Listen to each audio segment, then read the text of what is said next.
అన్నమునకు దోషం ఉంటుంది. ఎప్పుడైనా సరే అన్నం తింటున్నప్పుడు వేరొకరు చూశారనుకోండి దోషం వస్తుంది అన్నానికి. అందుకు గోప్యంగా అన్నం తినడానికి కారణం అది. అన్నం చూస్తే చాలు దోషం వస్తుంది.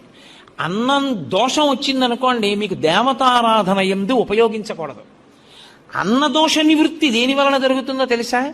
పంచబ్రహ్మ మంత్ర పఠనం చేత పోతుంది. పంచబ్రహ్మ మంత్ర పఠనం అంటే ఏంటో తెలుసా? పరమశివుణ్ణి 5 మంత్రాలతో పిలుస్తారు. సద్యోజాతం ప్రపద్యామి సద్యోజాతాయ వై నమో నమః భవే భవే నాతి భవే భవస్వమాన్ భవోద్భవాయ నమః ఓం వామదేవాయ నమో జ్యేష్ఠాయ నమః అని 5 మంత్రాలు ఉంటాయి. ఈ 5 మంత్రములతోటి నెయ్యిని అభికరిస్తే దేవాలయంలోకి తీసుకెళ్లిన అన్నం మీద పంచబ్రహ్మ మంత్ర పఠనం చేసి చెయ్యి వేసి తీస్తే అర్చకులు, అది ఉత్తర క్షణం కేవలం ఈశ్వరుడు తప్ప వేరొకరు చూడని అన్నం. అది దేవతలకి, పితృదేవతలకి, ఈశ్వరుడికి నివేదన చేసేటప్పుడు